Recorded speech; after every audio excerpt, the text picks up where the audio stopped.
Les indicateurs économiques et financiers du pays sont tout rouges. C'est ça la vérité. Les dirigeants du régime Tebboune continuent de balader l'opinion publique de mensonge en mensonge. Dans la réalité, les mesures qui sont appliquées démontrent que le pays traverse une crise financière qui n'en est qu'à ses débuts. Au niveau des banques algériennes, notamment des banques publiques, il y a une nouvelle mesure, l'instauration d'un nouveau plafond qui limite les retraits de l'argent en cash. On pouvait retirer jusqu'à 8 millions de dinars par jour. Aujourd'hui, même avec des justificatifs, le plafond de retrait du cash a été ramené à 2 millions de dinars. On ne peut pas sortir plus de 2 millions de dinars. Alors que c'est ton argent.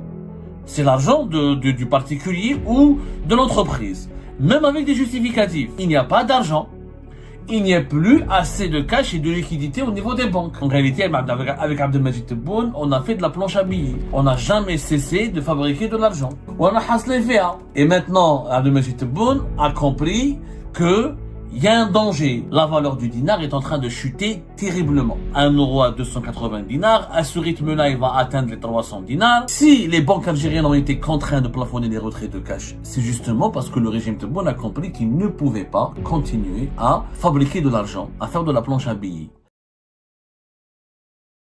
Les indicateurs économiques et financiers du pays sont tout rouges. C'est ça la vérité. Les dirigeants du régime Tebboune continuent de balader l'opinion publique de mensonge en mensonge, alors que dans la réalité, ils imposent des pratiques, ils imposent des mesures qui démontrent l'exact contraire de l'enthousiasme ou de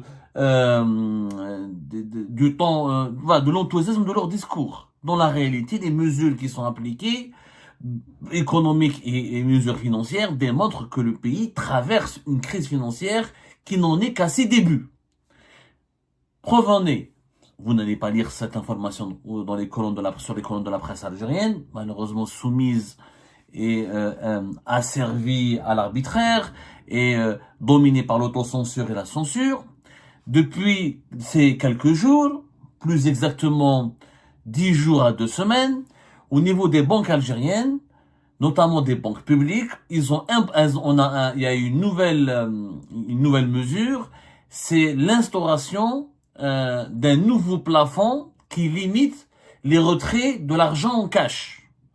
Je m'explique, auparavant, les gens ils mettaient leur argent dans une banque en Algérie, ils avaient le droit, si pour n'importe quel besoin, pour n'importe quelle considération, pour une urgence, ils pouvaient retirer leur argent en cash. Et on pouvait retirer jusqu'à 8 millions de dinars par jour, c'est-à-dire l'équivalent de 800 millions de centimes. Il y a les banques qui exigent des justificatifs. Avant, c'était peut-être difficile parce qu'on exigeait des justificatifs. L'Algérien devait, que ce soit un chef d'entreprise ou là une personne morale ou une personne physique, quand on retire autant d'argent, autant d'espèces, il fallait juste fournir des justificatifs. Ah, j'ai besoin d'acheter ceci, ou j'ai besoin de financer cela, ou là j'ai besoin de récupérer mes économies pour faire ceci, cela. Fournir des justificatifs. Ça, c'était dans le cas les plus stricts, les plus sévères. Aujourd'hui, même avec des justificatifs, c'est-à-dire même si on doit ramener des justificatifs pour justifier et si on doit fournir des pièces justificatives qui expliquent pourquoi on a besoin de retirer notre argent, c'est l'argent des gens, c'est l'argent ou des entreprises ou l'argent des personnes physiques, des particuliers. Bon, aujourd'hui, ça a changé puisque les banques algériennes, dans la plupart d'entre elles, parmi les 20 banques qui sont établies en Algérie, qui sont en activité, notamment les banques publiques, les 6 ou 7 banques étatiques et publiques, le plafond de retrait du cash a été ramené à 2 millions de dinars. On ne peut pas sortir plus de 2 millions de dinars. Certaines banques, ils ont un plafond de 3 à 4 millions de dinars, mais le plafond que nous avons observé en moyenne et généralement au niveau des banques algériennes actuelles est de 2 millions de dinars, c'est-à-dire 200 millions. T'as pas le droit de retirer 200 millions en cash, alors que c'est ton argent. C'est l'argent du particulier ou de l'entreprise. Même avec des justificatifs, même en disant que voilà, je dois donner un apport, je dois acheter une voiture, je dois acheter ou là je dois ouvrir un local, je dois louer ou je dois dépenser ou j'en ai besoin pour financer des soins. Non, c'est pas possible on n'a plus le droit de retirer plus de 2 millions de dinars. Et encore, pour retirer les 2 millions de dinars, et pour retirer les 200 millions de centimes, il faudra avertir la banque à l'avance. Il faut les appeler et leur dire, voilà, j'ai besoin de retirer du cash, 200 millions, et leur donner leur soumettre la demande. Moi, c'est à la banque, dans certaines agences bancaires, qui vont te fixer une journée pour que tu puisses venir récupérer ton argent. C'est un plafonnement inédit dans l'histoire de l'Algérie. On plafonne les retraits en cash. Et quand on a posé la question à nos banquiers, à des banquiers que nous connaissons, eh ben, la réponse, elle est toute simple. Il n'y a pas d'argent. Il n'y a plus assez de cash et de liquidité au niveau des banques. Le manque de liquidité et le manque de cash pousse les banques algériennes, et la Banque d'Algérie a été derrière cette mesure, à plafonner, à réduire significativement le plafond de retrait du cash. C'est-à-dire que vous mettez votre argent au niveau d'une banque, au niveau de la banque, et vous voulez les récupérer à un moment donné, ben vous ne pourrez pas. Vous ne pourrez pas. Donc, est-ce qu'on peut faire plusieurs retraits de 2 millions de dinars? Ça, on n'a pas posé la question. Ça paraît compliqué selon nos sources. En tout cas, pour un seul retrait, on ne peut pas retirer plus de 2 millions de dinars. Et ce n'est pas une mesure qui consiste à lutter uniquement contre le cash, ou contre l'utilisation abusive ou l'usage abusif contre le cash, ou l'usage abusif du cash, ou pour réduire l'utilisation du cash, ou pour lutter contre le blanchiment d'argent, parce qu'en fait, c'est de l'argent qui était déjà dans une banque. C'est pas de l'argent qui vient de l'extérieur. Je rappelle que depuis 3 ans maintenant, depuis notamment 2022-2023, ça a commencé ça a été généralisé de façon précise depuis 2023. Quand on part dans une banque algérienne et on veut déposer dans son compte bancaire plus de 300 millions, les banques sont tenues de demander des justificatifs. Dans la plupart des cas, il y a des banques qui ferment leurs yeux, si vous connaissez le banquier, le responsable de la banque, mais ils ferment ses yeux une fois ou 2 fois. Mais la majorité des banques, quand vous n'avez pas de connaissance, si vous voulez déposer plus de 300 millions, vous devez ramener des justificatifs. D'où est-ce que tu as ramené cet argent? T'es commerçant, c'est un héritage, t'as vendu une voiture, t'as vendu un bien immobilier, etc. Depuis 2023. Et les mesures de lutte contre le cash, ce que nous on avait pensé que c'était une lutte contre le cash, comme par exemple l'interdiction de vendre un logement en Algérie en espèces, dans le cadre de la loi de finances de 2024, eh ben, en réalité, c'est pas uniquement une mesure pour lutter contre le cash, c'est d'abord une mesure pour économiser les cash ou les liquidités bancaires. Comme il y a de moins en moins d'argent dans les banques, eh ben, ce n'est pas possible. On n'autorise pas, on n'a pas voulu, on n'autorise pas les Algériens et Algériens à retirer comme ils veulent, à faire des retraits en cash selon les seuils auxquels ils souhaitent. C'est limité, c'est plafonné. Donc, vous allez me dire, Abdou, c'est une mesure de lutte contre le blanchiment d'argent. Encore une fois, le blanchiment d'argent, c'est quand on ramène des espèces au niveau de la banque. Mais quand on retire sa propre argent, c'est déjà là. Normalement, on est déjà déjà justifié la provenance de son argent quand on le place dans un compte bancaire. Quand je retire de mon compte bancaire, la banque aussi peut me demander des justificatifs, mais ça sert à rien parce que j'ai déjà justifié la provenance de mon argent. C'est la provenance de l'argent avant d'arriver au niveau des banques, pas quand il sort des banques. On peut appliquer aussi des mesures prudentielles. Les banques, par exemple, dans les pays développés, dans les pays européens, quand tu retires 3 000 ou 4 000 euros là d'un coup, le banquier peut t'appeler, peut te dire qu'est-ce que tu as fait de cet argent. Mais la majorité des cas, c'est la provenance de l'argent. C'est une fois que l'argent entre dans le secteur bancaire, là, c'est des blanchis. Mais si tu le retires, c'est qu'il est déjà blanchi. Donc, ça sert à rien de le retirer pour le remettre. Généralement, le blanchiment d'argent, c'est pour mettre de l'argent, d'intégrer l'argent, le récupérer du cash du secteur informel et de certaines activités criminelles pour l'intégrer au secteur bancaire afin de le blanchir. Donc, ça n'a rien à voir vraiment avec le blanchiment d'argent. En réalité, il y a un problème. Je dis bien, il y a un gros problème de disponibilité de liquidité bancaire. il y a une forte problématique depuis le début du troisième trimestre, depuis le début du troisième trimestre de l'année 2025. D'ailleurs, ça a commencé en réalité depuis le mois de juin 2025. Abdelmajid Tebboune a été, par son gouvernement, par son ministère des Finances et par ses conseillers en charge des questions économiques, on lui a expliqué clairement que cette fois-ci, on ne peut pas collectionner chaque année les déficits budgétaires.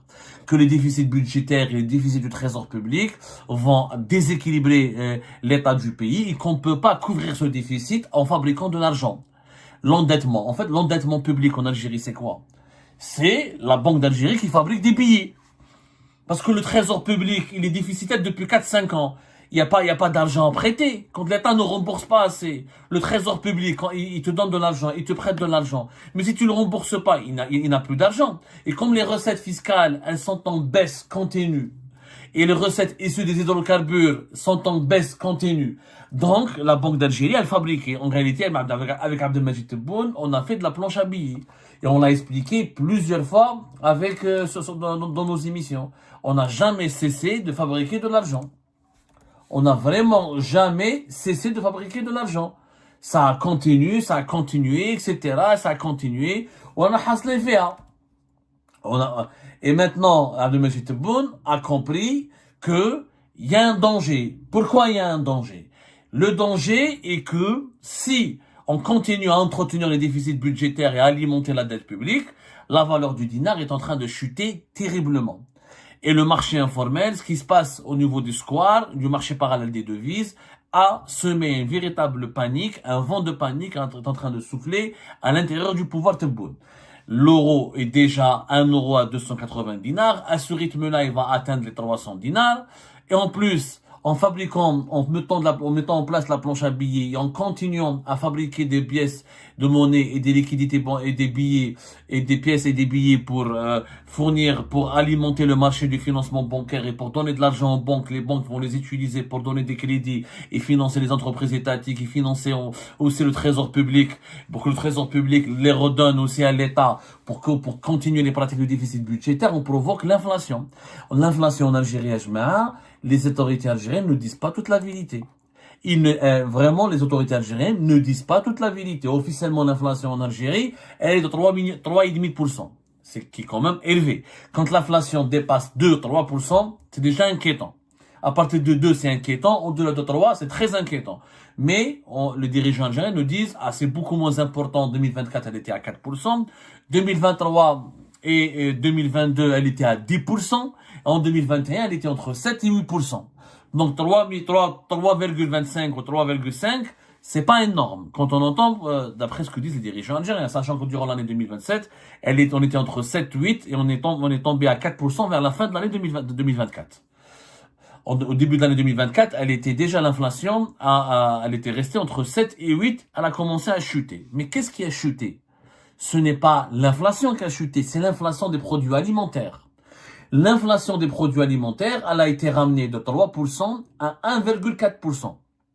Pourquoi? Parce que l'agriculture algérienne, grâce à une bonne pluviométrie qui a été enregistrée dans l'année 2024, et effectivement, il y a un peu de dynamisme qui s'empare du secteur agricole, il y a une meilleure production agricole. Et pourquoi? Et pas que l'agriculture, parce que le régime Tebboune, l'État algérien, le régime Tebboune a autorisé les importations de produits agricoles. Les importations de produits agricoles, on les a pas limitées. On les a élargies pour justement, notamment l'importation des viandes à l'étranger, comme on l'a fait le Ramadan dernier, l'importation des légumes secs, l'importation de certains légumes, de certains fruits, elles ont été élargies pour justement équilibrer les prix. Donc, l'inflation des produits alimentaires a baissé de 3% à 1,4%. Mais aujourd'hui, l'inflation des produits alimentaires, elle ne constitue que 21% du pourcentage de l'inflation. C'est-à-dire dans toute la hausse des prix des produits alimentaires elle ne contribue qu'à 21% de l'ensemble de la hausse des prix des produits de large consommation. On ne consomme pas que les produits alimentaire. En Algérie, il faut savoir ce que les chiffres officiels ne sont pas publiés, mais nous l'avons découvert dans des documents internes au sein du ministère des Finances. Les prix des biens industriels, des biens, ce qu'on appelle les biens manufacturés, ont augmenté de 6,9% en juin 2025, alors que leur augmentation était déjà, les prix avaient déjà augmenté de 5,8% en juin 2024. Donc l'inflation des produits manufacturés, les produits électroniques, les produits mécaniques, les vêtements, les produits manufacturés, tout ce qui est industrialisé, tout ce qui est issu de l'industrie, tout ce qui est l'industrie manufacturière, tout ce qui est transformation du matière première en un produit de large consommation. C'est ça les produits manufacturés. Ben, leurs prix ont augmenté de 6,9%. C'est-à-dire que le rythme de l'inflation était toujours à 7%. Et la hausse des prix des produits manufacturés, elle contribue à hauteur de 80% dans la hausse de l'inflation globale. Donc c'est vrai que les produits alimentaires ont pas leurs prix ont baissé. Les prix n'ont pas baissé en Algérie. Je rappelle que c'est pas les prix. La baisse de l'inflation, ça ne signifie pas que la baisse des prix. La baisse de l'inflation, c'est la baisse de la hausse des prix. Les prix continuent d'augmenter, mais au lieu d'augmenter de 3%, ils augmentent de 1,5%. Or, les produits manufacturés, c'est une augmentation de plus de 6% par rapport à une augmentation déjà en juin 2024 qui était de 5,8%. Donc, les biens de consommation sont toujours inabordables. C'est pour ça que la vie, elle est très chère en Algérie.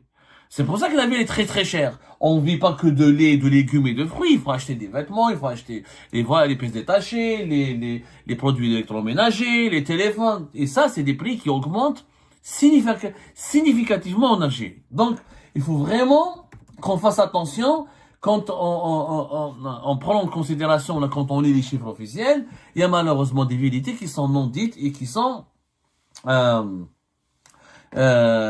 cachées entre les lignes parce qu'on ne parle pas, il n'y a pas de pédagogie et pas de transparence. Si les banques algériennes ont été contraintes de plafonner les retraites de cash, c'est justement parce que le régime Tebboune a compris qu'il ne pouvait pas continuer à fabriquer de l'argent, à faire de la planche à billets. On l'a déjà expliqué dans une émission précédente que nous avons fait que l'objectif de Tebboune était de ramener, de baisser, de ne pas avoir un déficit budgétaire à plus de l'équivalent de plus de 70 milliards de dollars. Donc il a baissé les dépenses d'investissement de pratiquement 40%, 38% et quelques. Il a baissé les transferts sociaux de plus de 9%. C'est dans le budget des subventions sociales. Il a essayé d'augmenter les recettes fiscales. Ça n'a pas marché vraiment. Parce qu'effectivement, les recettes fiscales, on fera une émission très précise sur les finances publiques dans notre pays. L'actualité des finances publiques. Il y a eu une augmentation des recettes. Il faut savoir que les recettes des hydrocarbures en Algérie ont baissé les recettes fiscales. Hein. Les recettes fiscales, ça veut dire tout ce qui est paiement d'impôts et de taxes quand on produit et on exporte et on commercialise le pétrole et le gaz. Les recettes fiscales issues des hydrocarbures, elles ont baissé de plus de presque 5%. De 4, presque 5%. De presque 5% en juin 2025 par rapport à juin 2024. Alors que les recettes fiscales, il faut savoir, la fiscalité des hydrocarbures représente 35% des recettes budgétaires du pays. C'est-à-dire 35% des recettes de l'Algérie viennent de tout ce qui est fiscalité sur le pétrole et le gaz. Donc c'est une baisse importante.